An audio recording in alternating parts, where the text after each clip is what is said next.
you can only watch it for the first time once. It'll be interesting to see what we catch and what we don't. This is our only first time. We know that it's a serialized show. Have you ever played the video game Mass Effect? Okay, Tolkien, chill Putting out. some little breadcrumbs. Jean Prade Chuckle Nugget. This is where Babylon Question. 5 is becoming Babylon 5. We have the most incredible community out there. Feels like we're going to continue to go down this rabbit hole. I was right. Just try to put the pieces together. I was right. I'm the king, baby.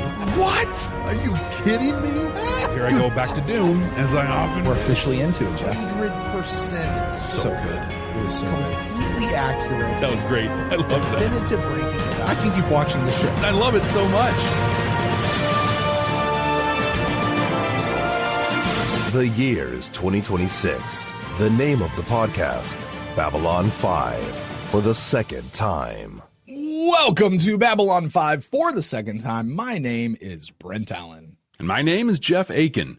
Brent and I used to be Star Trek podcasters, and then we watched Babylon 5 for the first time, and everything changed. So now we're watching this incredible series for the second time, because Babylon 5 is a series that you get to watch for the first time twice. But we are still looking for those sci-fi messages that we find in the series. What JMS intend to say, Jeff, I think I've got one today. Or what do we just find in it? We're looking for things that like hold up mirrors to society. Maybe they give us hope that things will be better in the future, or maybe they just show us how to be better human beings to one another.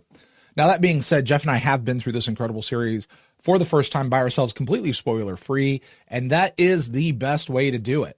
Being our second watch, that means that from this point forward, anything and everything is fair game for Jeff and I to talk about. Anything from any point in a timeline, in universe, out of universe, canon, extra canon, whatever, we are going to talk about all of it. And so this is your one and only and final spoiler warning. If you haven't watched the show for yourself for the first time, go join our first time watch, be unspoiled, and then catch back up with us here when you have gotten through the series yourself for the first time. This week, Brent, we are watching No Surrender, No Retreat. The first time that we watched this incredible series, we played a game where we predicted what the next episode was going to be about based on the title alone. What did, well, actually, I'll tell you what mine was first, because I got pretty specific in mine once again. Okay. We're going to go out just like Sheridan laid out last time. We're going to go after the colonies. We're going to do the whole thing. But I said, I hope what happens is like they come out over Proxima 3, and one of the ships out there is the Hyperion, commanded by Captain Pierce. That's the one from Voice in the Wilderness. Okay. And turns out Sheridan and Pierce, because that was with Sinclair. Sheridan wasn't around. So Sheridan and Pierce have a history. Like they were buddies, went to the academy together, something like that, and they have to face off. And it's the first time Sheridan's like, dude, come on. And gets Pierce to be like his first defector coming over. So basically it's Sheridan like building his own army of Earth people, like getting them to basically mutiny against the president. Yeah. Mutiny against the president / not mutiny against the Earth Constitution sort of thing. Yeah. Fair enough. What did you predict? I basically said this is exactly what Sheridan said it would be. He'd laid it right out. At the end of the episode, he's like, we're going to start with the colonies, and then we're going to go to Mars, and then we're going to get Earth.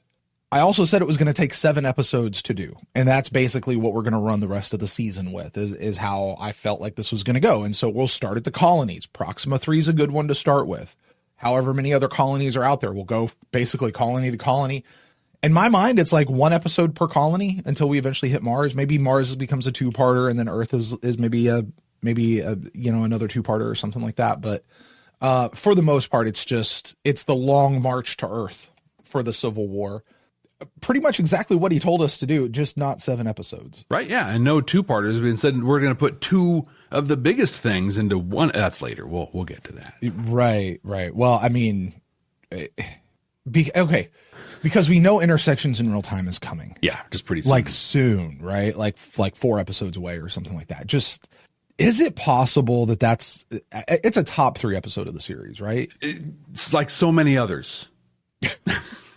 I'm not wrong though. Like there's so many. As long as you don't count Sleeping in Light, because that one's sort of a thing unto itself, right. And as long as you don't count whatever, and then we don't. Yes, this is the top 3. Just what a freaking and who could have seen that one coming? Yeah. My theory here, point being, my theory was far more simplistic, and I'm much more of a fan of the way JMS laid it out. I think especially given the constraints he was working under. He probably would have wanted it to be a long stretch, and here we are. Well, what do you say we go and look at what we thought about it the first time around? Yeah, let's do that. Previously on Babylon 5 for the first time. No surrender, no retreat. Whatever happened to that David Corwin guy? We got him back, but dude, something's up with him. Did you see the look he was giving to other people around the room? He's planning a mutiny from within or something. A little bit with Franklin, and Sheridan wants him to get the telepaths ready for something. I had a theory a while ago that Earth has a shadow ship. And so maybe Sheridan knows this and he wants to get some telepaths ready to take it down or something. It was kind of cool when they were doing the battle planning, though. Sheridan said the thing. He did the thing. No surrender, no retreat. That's the thing. You did it. Literally, my note is, hey, he said the thing. It's mine too. He said the thing. You had Captain Jellicoe there who was going to fulfill his mission no matter what. Mm-hmm. And Mackie, old buddy, he's like, hey, listen, these guys are Earth's jurisdiction and we're just here. And Sheridan just says, dude, that's BS and you know it. And he calls everybody out on it. We'll call them the Clark loyalists or whatever, are pretty small in number. And for the most part, you just have a lot of soldiers that are just kind of just doing their thing. They're following orders. And I love the line. He's like, listen, if you follow an illegal order, then you are an accomplice to war crimes. I thought this was such a great angle of just the ethics of combat, and to be able to leverage that with the guy you learned it from. The magic in this episode is Londo and G'Kar. So they start talking, and Londo catches himself, right? How quickly we fall into familiar patterns. But this was like peak enlightened and wise Londo with incredible self-awareness. He's finally learned. Maybe too little too late, but he's finally got it. He's come back to himself. The one thing I was really disappointed that Londo never did, and it wouldn't have done any good in the moment, but Londo never looked at G'Kar and said, I'm sorry. G'Kar would have sloughed it off. G'Kar might have even punched him if he'd said it. He should have said it. Needs to be said. But did you catch when he said that he got the Centauri to throw their support in? He specifically said to support Sheridan. I had a little Michael Garibaldi here on my shoulder saying, did you hear that? They're following Sheridan. What's wrong with following Sheridan, Jeff? It's a cult of personality. Or he's actually the guy. Yeah, but I think there's always a problem when you're declaring your loyalty to a person. Yeah. And that's kind of what they do. They're like, yeah, Sheridan, we're here for you. Earth has a shadow ship? That was my theory, and they do. That's where we get the new destroyer class. No. Well, they don't have the shadow ship, but they have shadow technology. Shadow tech, but they don't have their own actual shadow ship. They're going to stick somebody. This isn't like the X-301 or whatever. Right. In Stargate, where hey, we're just going to co-opt it and put our own pilots in there. I remember thinking though, I think my prediction for Endgame involved Clark on a shadow ship. Yeah, I stick to that. Yeah, I think. Yeah, that would have been kind of cool, honestly. But also, I understand why JMS wouldn't have wanted to go that route. Mm-hmm. I just want to lay this out at the beginning because I'm sure we're to dive into it. Mirrors to society, messages we look for. When did we first record that episode, Jeff? The one what we just watched? Yeah. 2 years ago? About 2 years 3 years ago? Yeah. How would we have known back then that the conversation about people following illegal orders would actually be a conversation happening today? Let me ask you this. How did a guy who wrote that 30 years ago know that would be a relevant conversation when two guys decided to finally watch his TV show for the first and second times? Or this is just history, and history repeats itself. Well, because this has been a relevant conversation throughout the decades. For a long time. And even if history doesn't repeat itself, it certainly does rhyme. Kudos to you for predicting the very long night of Londo Mollari. Thank you. And Ben shouts it out. In retrospect, we know that the Sari was being held until then for a more powerful moment. And that it was. There is actually a reason, and this is actually probably an okay place to talk about this. JMS actually talks about this. Somebody had asked him, talking about the Londo and G'Kar stuff. Okay, and we were clearly responding to the Londo and G'Kar stuff when we said that. They said the Londo and G'Kar stuff was nifty, And JMS goes, yeah, he's struggling toward redemption, meaning Londo. Okay. He's struggling toward redemption as best as he can. What did he say? The redemption of Londo Malari.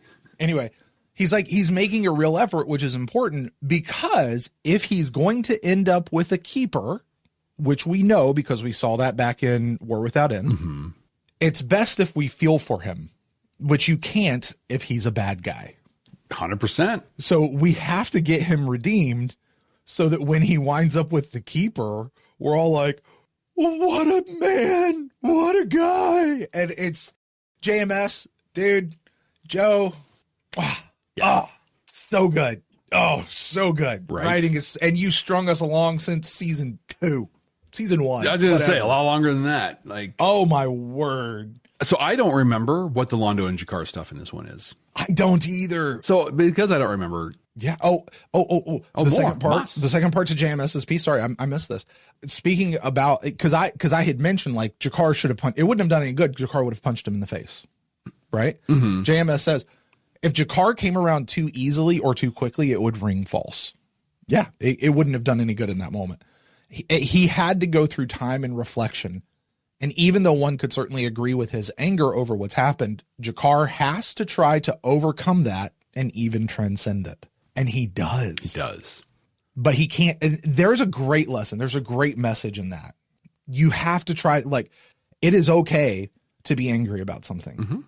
What's not okay is to stay there. We've often talked about that, about the bitterness drink, right? Yeah. Being bitter is like drinking a poison, but you're expecting the other person to die. Don't stay there. And I love his word. And even transcend it. It's next level stuff. Right. And that's not a shaking our finger at you. That's an encouragement. Right? Like it's possible. Like, you don't have to stay there, folks. It is not good for your heart or your soul to stay in that angry spot. It takes time. Jeff, we're already talking about messages. We haven't even started the episode. Let's start the episode and see what's in the show. Yeah, I'm excited to do this. We're going to watch the episode right now with you. We're going to pull it up. Brent and I will comment on it, react to it, talk even more about the messages that we see in it as it's happening.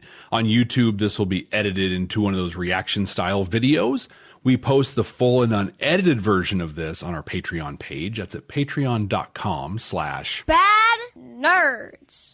And for our audio podcast listeners out there, don't worry, you guys are going to have all of that conversation, because we're going to have conversations just like the one we were just having and more throughout the course, and you guys aren't going to want to miss that. Plus, we'll have all the stuff on the back, and we're going to we're going to rank the episode. Those two words are very, very similar. They are. We're going to rank the episode, and we'll talk about all the other stuff. So you guys make sure to do it. But Jeff, in the meantime, let's watch an episode right now. Let's go. Accessing file. Captain's personal log. Another September personal 2nd, log. 2261. Oh, hold on. Enough is enough. What was the date? Oh, good call. Captain's personal log. September 2nd, 2261. So this is my birthday. This is like my 280-something birthday that this is happening on. Well, happy birthday, Jeff. Yeah. You should put a hat on. Look at me, starting the Earth Civil War.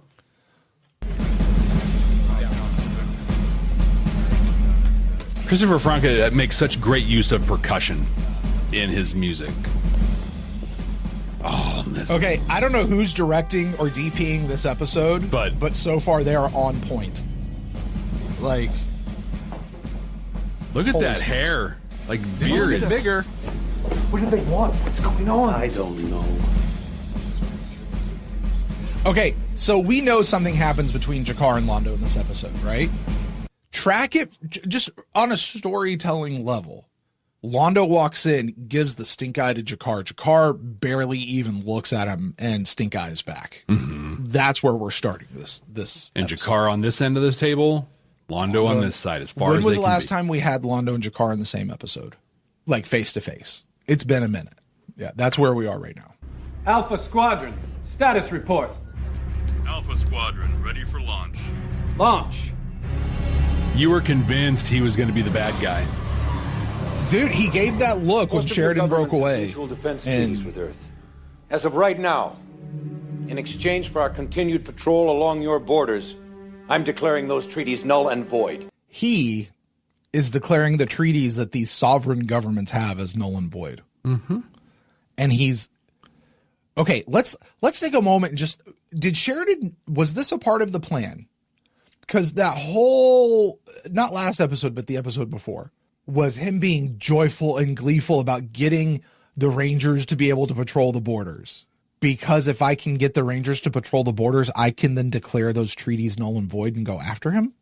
Like, is this part 2 of that, or is this in response? I mean, we remember Ivanova came in last episode all like, I can't believe it, right? Mm-hmm. And this feels like a response out of that. But the idea that somebody who's coming in, even providing that kind of cover, being like, hey, because I'm doing this, all of that other stuff you do with those other people who aren't us is not good anymore. I bet it does. In a way, maybe, but I think I'm just tracking to President Sheridan, who I am going to stick to my guns is a dictator.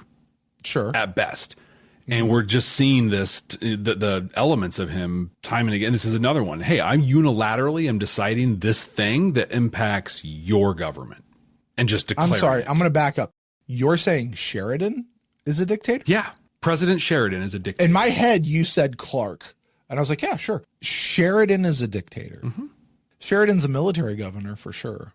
Mm-hmm. Especially now, but I'm in the future. I'm in season 5 with ISA President Sheridan. Where does a dictator derive their power from? The people who give it to him. Does he? Without the people, they wouldn't be able to dictator. Delta Squadron, launch. Delta Squadron launches, and they're like, this one's for you, We ask Keffer. that each of you contribute at least one destroyer-class ship to the defense of Babylon 5. Taking back Proxima 3. We're taking back Mars. Then, we're going to take back our home, or die trying. I love this. This is great. He's in the wrong place and talking to the wrong audience. Imagine the Drazi standing up and telling us this. You will not give aid to them. You will not respond. The Drazi's saying this. They're going to tell him to take a hike. Shut up, man. I don't care. But he gets to pull everybody together and tell them this.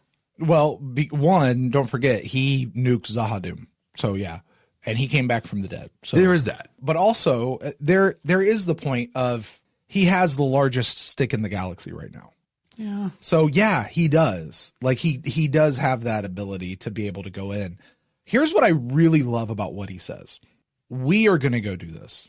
Not all of us, we. No, we are going to go do this. This is our fight. We're just telling you not to get involved. Outside of humanitarian aid, this is our fight. We're going to take care of this. You guys stay out of it. And protect yourselves. And protect yourselves. But stay out of it. Yeah. Yeah. And you're going to commit something here because you got to protect your citizens here. We're going to keep, I mean, I very much appreciate the way that he's actually going through this. Like, we're going to go do this. This is a unilateral decision. You guys have to do this. And by the way, we have our ships out there protecting you. A part of that agreement for us is your treaties are now null and void. Basically, he's not telling them to take up arms against. He's telling them stay out. Yeah, do not take up arms against. Do not take up arms. Don't render aid except for humanitarian aid, because we're about to go do this thing. Just stay out of it and let us take care of it. We also are the audience, and we're being written from this standpoint, so we know he's right. We know that he's justified. We know the dirty, shady stuff that's been happening on Earth. We know the dirty, shady stuff that has not been happening under Sheridan. We know that he's true and he's legit, despite Michael Garibaldi's reservations, which are kind of justified. Mm-hmm. But I get it. Hey, you have kind of a messiah complex. You're a fascist dictator crushing an entire planet. Not the same. Those thing. are two different things. Yeah. And I think because I just have a problem with the set and setting of what he said. I love everything he said. But to your point, this is a TV show and they had to do two things at once. They had to set up the thing of like, this is Earth. This is us humans. This is us doing the thing. Mm-hmm. Also, I need to get everyone fired up, TV show wise for what's about to come. And so it makes sense from a TV storytelling standpoint. They did it together. I just put myself like with the game standing up in front of everyone or the Drazi, and they wouldn't even be able to say these things, let alone be taken seriously. Right. But again, their stick is not big enough to be able to do that. And isn't that a problem? My thing doesn't matter unless I have a big stick. I'm going to say no, but I'm probably wrong. There's a piece of me that's like, no, that's the way of it. There's a reason Teddy Roosevelt said, speak softly but carry a big stick. We're here. We've got, again, metaphorically, we've got the biggest stick out here. Well, I would say Deborah asks a good question. Is Sheridan planting the seeds for the ISA even now? Oh, as if he 100%. was post-war civil planning? I think they were doing that from the time Ivanova was handing out the Babylon Treaty. Not intentionally, because the ISA was a Delenzite. Delen, Londo, and Jakar. I don't think he's planting the seeds for the ISA intentionally. Agreed. He may be, that might be what he's doing, but I don't think he's thinking about a post-war government. Because I think Sheridan's still very much... He's Earth. He wants to get He's back. Earth. He wants to reunite with Earth and have things kind of go back to the way they were. Wants that uniform to mean something again. Exactly. He wants to take this uniform off and put on the Earth Alliance uniform. That's what he wants right now in this moment. Mm-hmm. And I don't think he's on, I'm going to form my own government. You know, he's not a separatist right now. He is a loyalist. Well, yeah, exactly. But a loyalist to the true king, which is not President Clark. You say, maybe we need the big stick because that's the way things are. I'm going to put that in someone else's mouth, and I'm going to say, we have to carry a big stick because it's our nature. It's the calling of our heart to listen to the ones that have the big stick. We talked last week about Shaqiri, this is just who we are. It's just what we do and how it works. And Naroon questioned that. There has to be another way. You are right. The way of things now in our nature now is the one with the biggest stick gets to talk. But there has to be another way.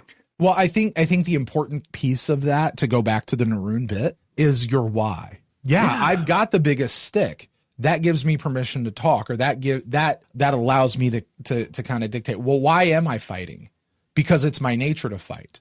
We need a better reason.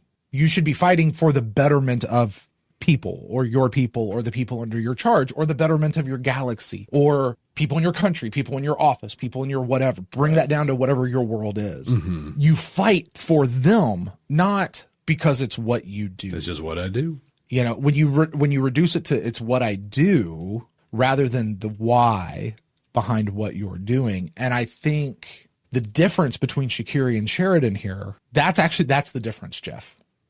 That's the difference. The difference between Shaqiri and Sheridan is their why. Shaqiri wanted power for power's sake. Shaqiri wanted power for himself. I don't think Sheridan wants to be in power. Sheridan doesn't want to be president. I agree. He resisted Nia it. says he doesn't want to be president. He wants to be captain. Yeah, when he becomes president later, he's all like, yeah, he resisted it until he embraced it because he had to embrace it. Our own history here in America. The great general, George Washington, the only man who could be that first president and unite everybody. And he was like, don't really want this, but okay, you're calling me to do this. Fine. I feel like anyone who signs up to run for office should be automatically disqualified from holding office. That's the way they felt back then. Mm-hmm. You did not campaign for yourself back then. Oh. One thing I do want to point out here at the outset, because we're going to get some space battles in this episode. Yeah. And I want to point this out so we can look for it as it's happening, not on the backside.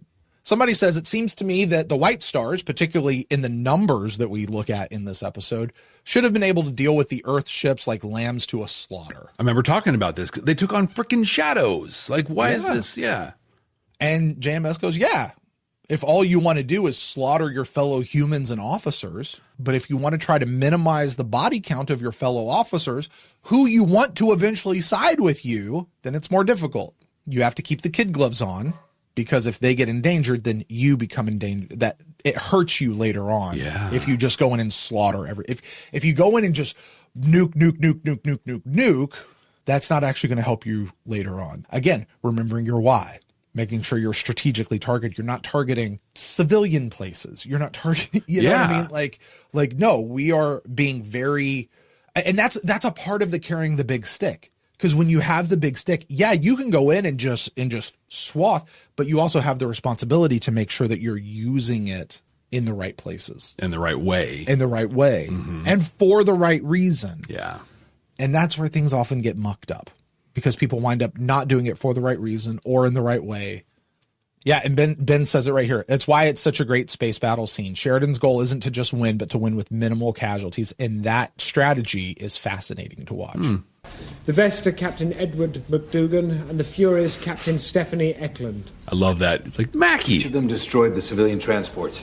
The Heracles and the Pollux. We'll get moving. We need to know how many destroyers are committed to the blockade and how many are holding back.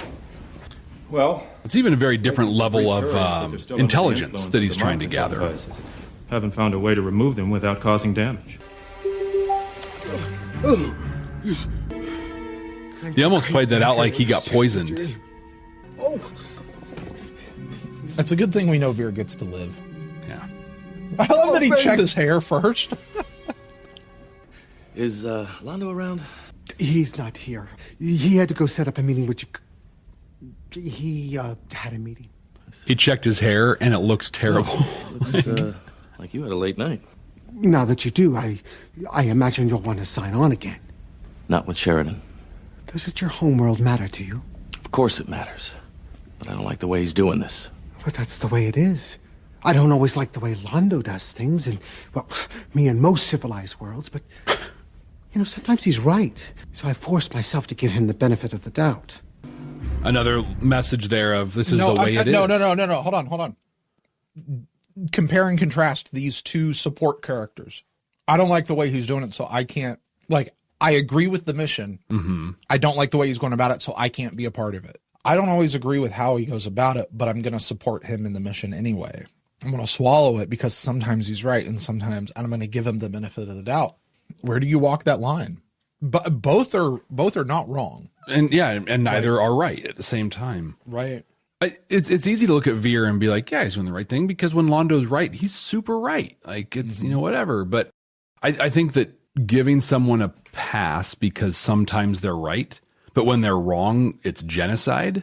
I don't know if I could give them. That's a hard one. And okay, I think I'm on Garibaldi's side on this one. I'm trying to justify the Veer thing here, and the only way I can is by saying that we have made the argument that part of the reason Londo Mollari is redeemed is because Veer stuck with him. He was just Jiminy Cricket the whole time, whether he wanted him or not. And so there's that argument that had he not stuck around, there just would have been more genocide.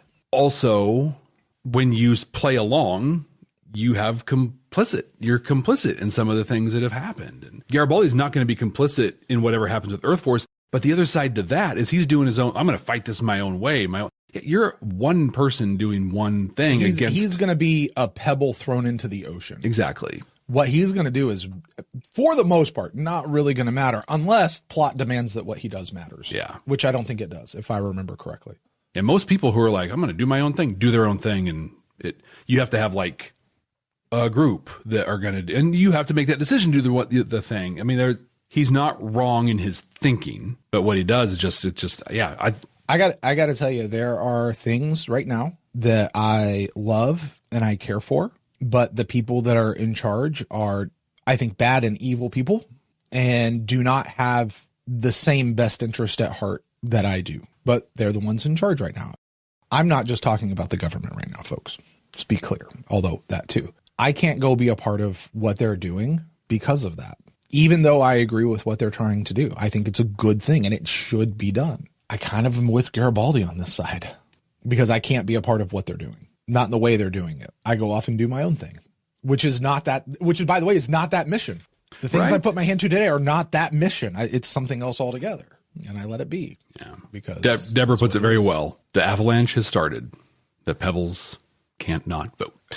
Who said that? Kosh. Kosh said that. The operational phrase is trust no one. No. Trust Ivanova. Trust yourself. Anybody else? Shoot him. That's the Ivanova we miss. Right. We haven't seen that Ivanova for so long. Did you see that with Corwin? I'm just trying to back up your theory here. The whole way this shot here is played out. Watch random dude who comes on screen, and then Corwin. No. Trust Ivanova. Trust yourself. Anybody else? Shoot him.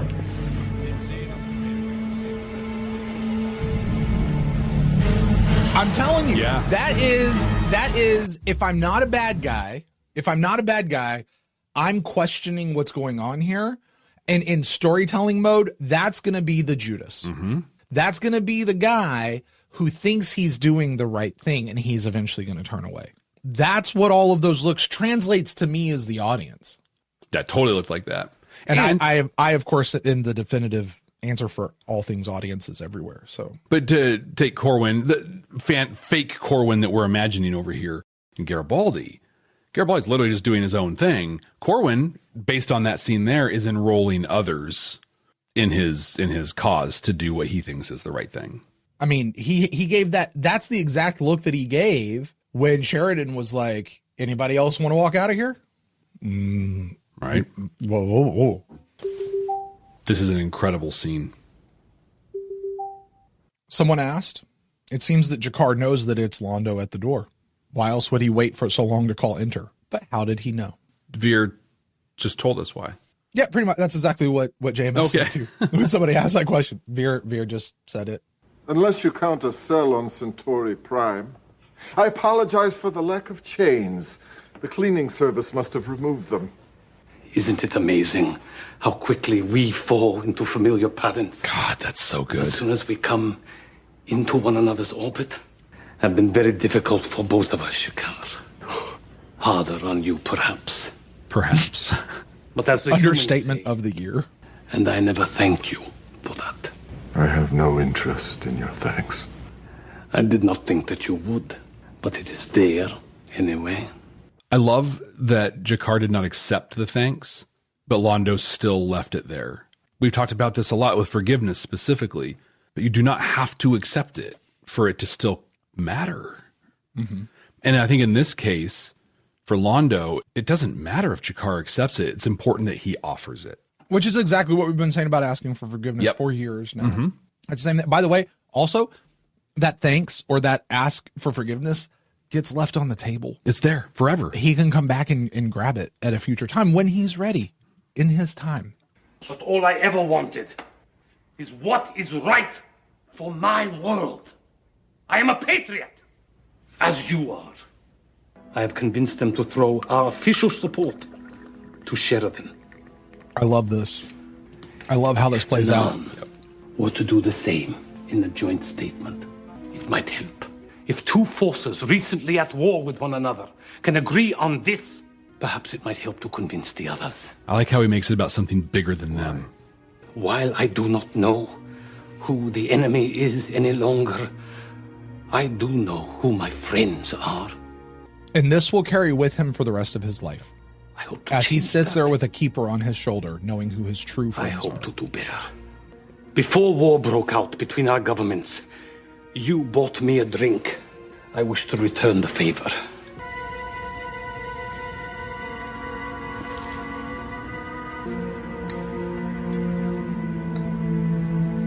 I like that Jakar didn't waste it. Exactly. I see. And Londo didn't drink yet either. Right. It's a thing that makes Babylon 5 amazing. Whether it's Londo and Jakar, or Sheridan and Delenn, or Garibaldi and Elise Hampton, Edgar's Garibaldi, or whatever. It's earned. And it's continuous, right? Like, this scene started in Coming of Shadows. It actually started before, but like, and it didn't just, they weren't like, we're just going to end it. We're just going to give everybody what they know they want. You're going to wait longer because this stuff doesn't just happen. Because this is the next step. Mm-hmm. This is a step. This isn't the full reconciliation. Yeah, nothing on this show gets solved in 45 minutes. It takes its time. It's why, as you said, the Delenn Sheridan thing is one of the most earned relationships in television history.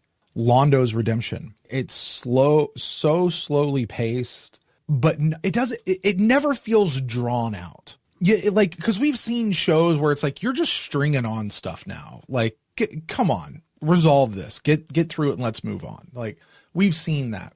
It never feels that way. Even here, even though Jakar, were you not just sitting there going, come on, Jakar, drink? Like, right? Yes, this is where we want to be. Yes, this is where we should go. And I know you're not going to, but, or he's going to knock it over. He's going to, like, but what Londo's saying here is 100% right. You know, and as we look for messages, one of our litmus tests is a hope that things can be better in the future. You know, and here's Londo talking about all this other stuff that we've had, all this enmity we've had with each other. A bridge can be built. You have two parties at war with each other, sharing a goal that is higher than themselves.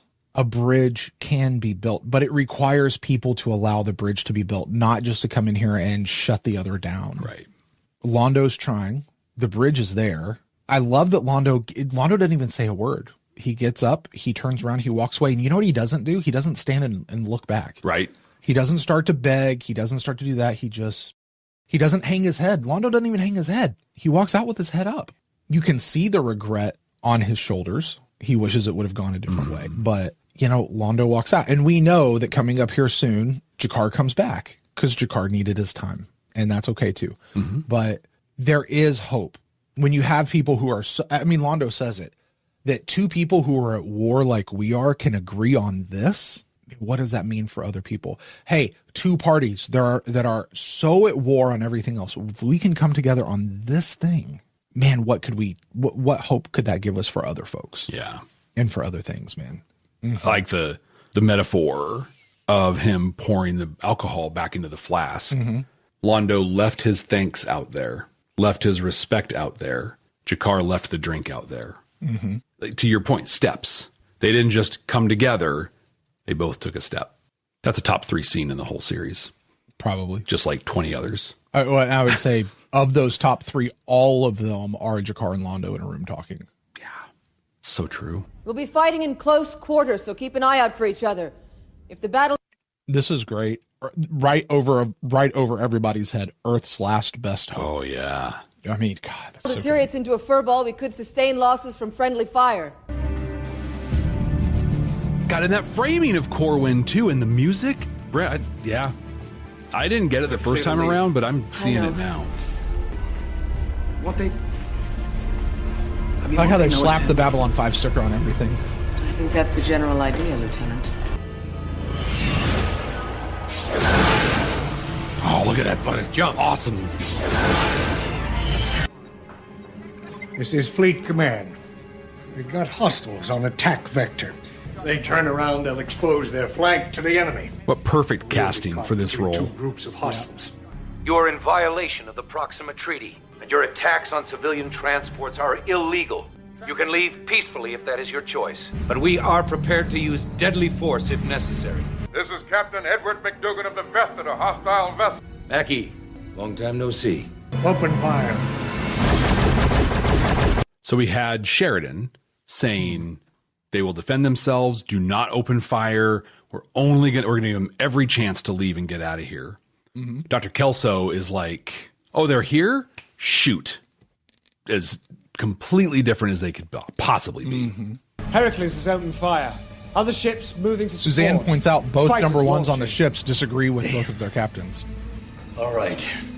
Which actually is their job, in a way. All forces. Hey, did you know this was all done on Amiga computer? Negative, Fleet Command. The Vestal will not engage in support of illegal orders. This is a court-martial offense, Mattie. You understand that? Commander Philby.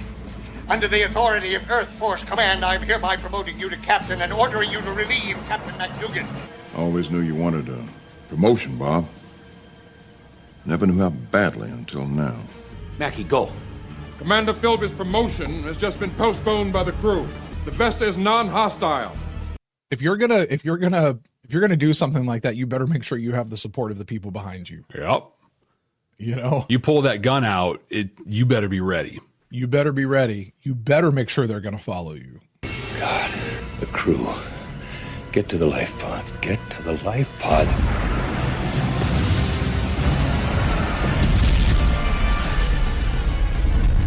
Captain. He won't do it. He knows we can't hurt him. He won't fire on us. You don't know that. I'm in charge of this mission, Commander.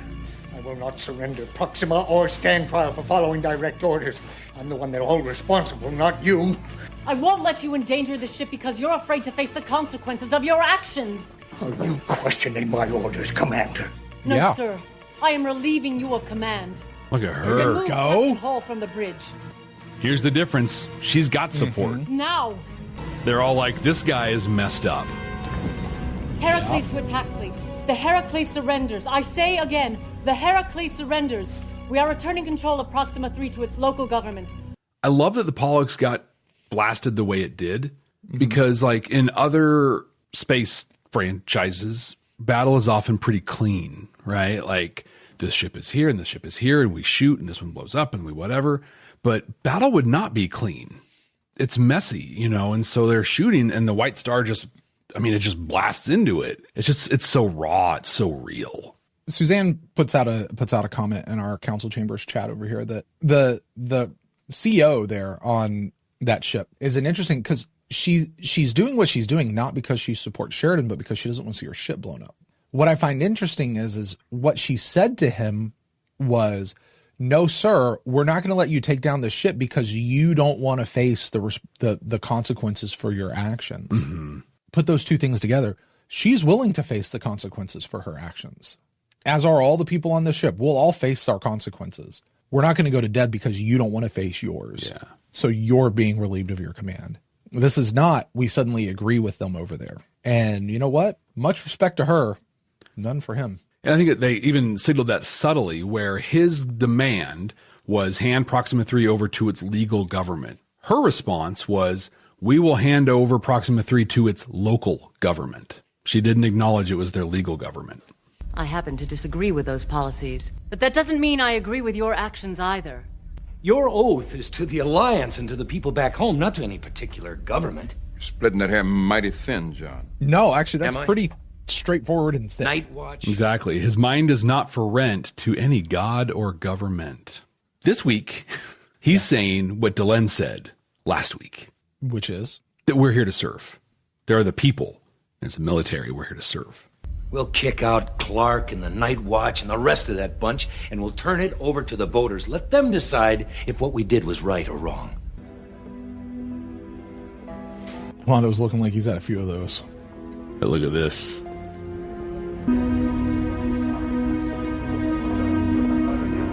Issue the joint statement. I will sign my name, but not on the same page. You understand that? My God. Dude, his response right here, all in his face. Yeah, again. Just. Look at that. I want to know, I really great. want to know if they came back to Peter and were like, hey, Peter, we need like an extra 15 seconds for the show. Can you just sit there silently? Joe's on vacation. He can't write anything else. Can you just stretch, emote right, for 15 seconds for me? That's all I need you to do. Peter's like, 15 minutes? Sure, got it. Gotcha. Right. But we can announce that Proxima 3 has been liberated from the forces occupying it. When you coming back? I'm not. Couple weeks. I'm not.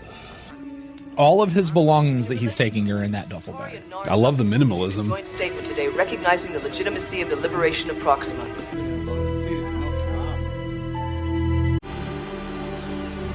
Are you ready to take your Babylon 5 for the first time experience to the next level? With our exclusive Patreon, you'll get access to all kinds of cool stuff that you can only find there. Our recording notes, unedited reaction videos, an exclusive Discord community. And you can even be listed as a producer of the show. Plus, we even offer exclusive meet and greets and hangouts. You won't find this kind of experience anywhere else. Get all these amazing benefits, plus the opportunity to interact with other fans from around the world.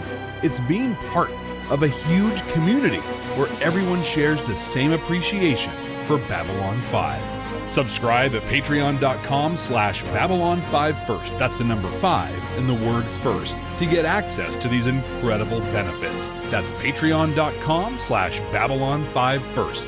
We can't wait to see you there. What do you say? Like, there's a perfect episode. I can't think of a single thing wrong with it. For such a perfect episode to be an episode that you're like, yeah, no surrender, no retreat, to be like, remind me what happens in that one. Right. You know what I mean? Like, holy smokes. But we're in that spot of just greatness. Mm-hmm. Like in episode after episode after episode, we've already experienced this. We experienced this in the back half of season 2. We experienced this through season 3. We experienced this in the first half of season 4. And to kick it off this way. You know, the thing that we don't talk about a lot, but I think needs to be acknowledged is in modern television, streaming, I don't know what you even call it anymore. Most of it's actually garbage. It's not good. And the reason it's not good is because they have unlimited resources, right? We have all this money and we don't have to stick to a 42-minute time limit, or whatever for the episode. It's all over the place. Constraints drive creativity. And what we know is at this point, P10 is a lame duck. It's Right. dying. Babylon 5 is going to rest, and JMS is scrambling, trying to get his story compressed down to a handful of episodes. I'm not going to say that, like, this wouldn't have been such a good episode if the Earth Civil War was allowed to go longer, but I am going to say the constraints that he had to work under definitely drove the quality of this episode. I think the constraints that he had to work under drove the quality of the remainder of the season. Actually, this probably this entire season. Frankly, the constraints that JMS had to work under drove the quality of this entire series. The whole thing. Start to finish. But when you sit back and you actually watch this, dude, I'm a huge Trekkie. Star Trek has never come close to this. Not even close. Never. And it's not even done. Like, there's still more. And look at the difference. Look at the resources Star Trek had. Look at the resources JMS had to work with here. Yeah. The constraint drove greatness. The prescience of JMS. Terrifying. There's no way that he should write something 30 years ago, and it's literally the conversation we're having today. We should have grown. We should be beyond that. We should be better than that. We're not, and here we are. And that's why this is a living TV show that still matters today, man. It's my hope for the future. 30 years from now, it won't be relevant. It'll be a relic of a past and be like, oh my gosh, they used to be like that? Like, yeah, Or we did used to be like that. Or I would hope that's where we are in 30 years. I don't think we're going to be, but I would hope that's where we are in 30 years. That's hope, right? Hope's a thing. We have to rank this episode, Brent, and it is your responsibility. Our ranking right now, which is objectively correct. Mm-hmm. It's got 14 episodes on it. We're going to add a 15th. We have used a phrase throughout this episode that I'm going to apply here, and that was top 3. And our current third place is Atonement. Number 2 is The Long Night. Number 1, Into the Fire. Brent, where are you placing No Surrender, No Retreat? Well, Atonement is definitely out. Sorry. It's a good episode. It's a great episode. Absolutely. Still, Into the Fire is probably the most perfect episode of television I've ever seen. It's paid off. The payoff of it was for Atonement had 6 episodes prior to that wrapped into that one. Frankly, Into the Fire had 6 episodes wrapped up into that one. And frankly, it had 3 seasons prior to those 6 episodes. That's it. It's about 72 episodes before it. This episode is not that. And it's still, we said it coming out. This is a perfect episode. Our friend Ben says that this is his favorite episode in all of Babylon 5. Because it's a perfect episode. The space battles, like everything about it, the Londo Jakar stuff, Sheridan, where he's going. And Ben, you're not wrong, pal. You're not wrong. But I don't think it's over Into the Fire. So the question is it above or below The Long Night? You know how I said you could tell me, like, you could remind me of a show called No Surrender, No Retreat, and I'd be like, yeah, what happens in that one? Yeah. Jeff, what happens in The Long Night? That's Cartagia dying. Wrapping episode. The Narn Centauri stuff. That's a good episode. I'm purely going off of recency bias here. This one I think has to be better than that. So I'm going to put this in at number 2, objectively incorrect. Number 2. Although I love seeing Cartagia eat it, especially at the hands of Veer. Right. But God, just what a great. Where did this episode fall in our final ranking in the first time around? Understanding we got 7 more episodes of this season, all of which are great. So number 1 on our first time around was Into the Fire. Yeah. The next 2 we have not watched yet. And then in number 4 is No Surrender, No Retreat. And number 5, The Long Night. So far, we're on track for a similar top 5, depending on what we take and what's coming. But where was Atonement? Because that's going to make Atonement number 6. It was number 6. You know, we had just been, I think JMS just trained us at that point after 3 seasons. It took us a little while, but where we are. We eventually got there.